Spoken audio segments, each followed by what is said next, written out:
मेरी शादी को 20 साल हो गए हैं, लेकिन आज तक मेरी सास और मेरी ननंद ने मुझे चैन की जिंदगी जीने नहीं दी।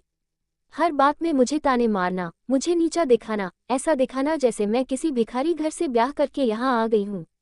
घर की इकलौती बहू होने के बावजूद घर की मालकिन का दर्जा, मेरी ननंद को मिला रहना, घर के सारे फैसले मेरी ननंद के द्वारा लिए जाना, यही सब देखा है मैंने अपने 20 साल की शादीशुदा जिंदगी में। मेरे पति के हिसाब से भी उनकी माँ और बहन हर काम में परफेक्ट है और मुझे कुछ नहीं आता। अब तो ये सब कुछ झेलते झेलते आदत सी पड़ गई है। पता है ये सब कुछ कभी ठीक नहीं होने वाला।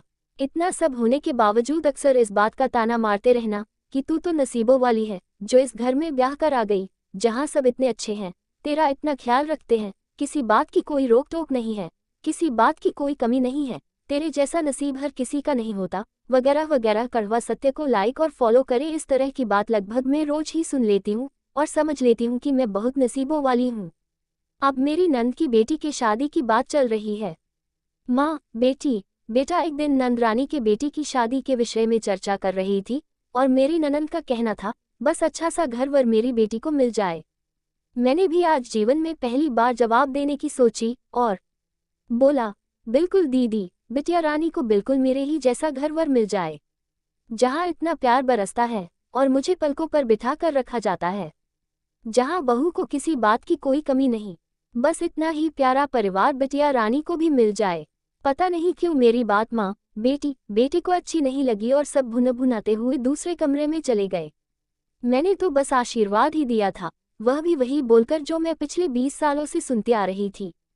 समझ में नहीं आ रहा उन्हें ये बात पसंद क्यों नहीं आ रही थी। आखिर मैंने क्या गलत किया था। हर सास ननंद को पता रहता है कि घर की बहू पर अत्याचार कर रही है, लेकिन फिर भी वह इस बात को नहीं मानती है। उनके हिसाब से बहू को दर्द नहीं होता है, बहू को उनके कहे गए किसी भी ताने से दुख नहीं होता है। घर की बहू एक बेजान मशीन होती है। सास ननंद की एक ही सोच रहती है कि घर की बहू को जितना दबा कर रखो उतना अच्छा रहता है, पर वह ये नहीं सोचती है कि पाप का घड़ा एक दिन जरूर भर जाता है। वही बहू जब सहते सहते मजबूत हो जाती है, कमजोर होगी, लेकिन यह उनकी गलतफहमी रहती है। घर की बहू सहते सहते मजबूत हो जाती है, ना कि कमजोर होती है। हर बहू को अपने सास और नंद को मुंह तोड़ जवाब देना चाहिए। जिस दिन बहुत सहना छोड़ देगी उसी दिन सास और नंद कहना छोड़ देंगी। बात कड़वी है पर सच है। अगर आपको हमारी यह वीडियो अच्छी लगे तो प्लीज़ इसे लाइक करिए, हमारे वीडियो को शेयर करिए, हमारे चैनल को सब्सक्राइब करिए। शांति रोती हुई काम पर आई सुबह सुबह। मैंने पूछा, क्या हुआ, सुबह सुबह रो रही है? फिर पति से झगड़ा हुआ क्या? नहीं दीदी, आप लोगों की कॉलोनी में सभी बड़े और इज्जतदार लोग रहते हैं। प्रमिला दीदी ने मुझे काम से निकाल दिया। उनकी देखा देखी और लोग भी मना कर देंगे, कैसे खर्चा चला पाऊंगी घर का, यही सोचकर रो रही हूँ दीदी। मैंने अवाक होकर पूछा, पर निकाला क्यों काम से उन्होंने तुझे? दीदी, मैंने आपको बताया था, बड़ी बेटी ड्राइविंग सीख रही थी 1 साल से। अब उसने एक टैक्सी किराए पर ले ली है, उसे चलाती है। हाँ तो क्या बुरा काम कर रही, टैक्सी ही तो चला रही है। इस वजह से काम से निकालना तो सही नहीं है। मैं अपना विचार रख सकती थी, पर औरों के बारे में हम क्या बोल सकते थे। मेरे कहने से शांति को निकाला तो नहीं, पर ताना देने में कभी कमी नहीं की।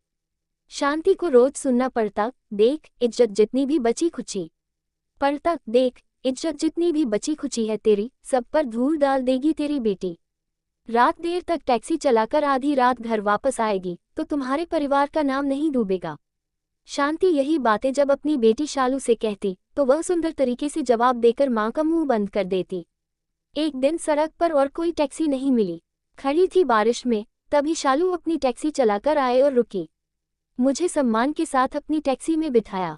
उसी टैक्सी में कुछ और पैसेंजर भी बैठे जो शालू को छेड़ रहे थे, लड़की ड्राइवर देखकर। कुछ समय तक तो शालू सुनती रही, फिर उसने एक लड़के को ऐसा जवाब दिया कि मैं कायल हो गई। उस लड़के ने 3 बजे की बुकिंग करनी चाहिए एक होटल के लिए। शालू ने मना कर दिया। अलग से डबल किराया भी देना चाहता था वह, शालू ने मना कर दिया। मैं भी बैठी थी शालू के बगल में। एक लड़के ने फप्तियां कसी, बड़ी स्त्री सावित्री बनती है, काम तो टैक्सी चलाना ही है, फिर किस बात का भाव खाती है। शालू ने टैक्सी रोक दी और उन्हें बाहर निकाला। शेरनी जैसे दहाड़ कर बोली, तुम लोग जो चोरी छिपे अपनी गर्लफ्रेंड को होटल, पार्क, सिनेमा ले जाते हो घर वालों से छिपकर, तो तुम्हारे परिवार का, खानदान का नाम नहीं डूबता। मैं इज्जत के साथ टैक्सी चलाकर लोगों को गंतव्य तक पहुंचाती हूँ। इसमें मेरे माता पिता का नाम कैसे डूबेगा? मैं चोरी नहीं करती, क्लबों में नाचती नहीं, कोई गलत काम नहीं करती, तो मैं अपने परिवार का नाम नहीं डुबाती। अपने खानदान का नाम तुम जैसे रईस घरों के बच्चे ही डुबाते हैं। सभी लड़कों को उतारकर शालू अब मुझसे बोली, आंटी, कुछ महीनों में पैसे जमा करके अपनी खुद की टैक्सी खरीद लूंगी। मैंने भींगी आंखों से उसे आशीर्वाद दिया, सफल होने का। हमारे कॉलोनी में प्रमिला जी को दिल की बीमारी थी। अचानक रात को उन्हें अटैक आया। घर पर कोई मर्द नहीं थे।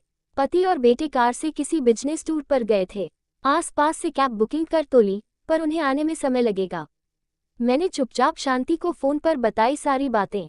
शालू उतनी रात में अपनी टैक्सी में प्रमिला जी को सही समय हॉस्पिटल लेकर पहुंची। प्रमिला जी 3-4 दिन बाद घर वापस आई, शालू की टैक्सी में ही। अब पूरी कॉलोनी में लोगों वनाव ने ये प्रण लिया कि शालू के बिजनेस को बढ़ाने की सभी मदद करेंगे। जिस शालू के टैक्सी चलाने से नाम डूब रहा था, घर, परिवार, जान पहचान वालों का, वही आज गौरवान्वित हो रहे थे। शालू ने अपनी खुद की 3 टैक्सी खरीद ली। अच्छे से संभाल लिया उसने अपने परिवार की गरीबी और नाम को।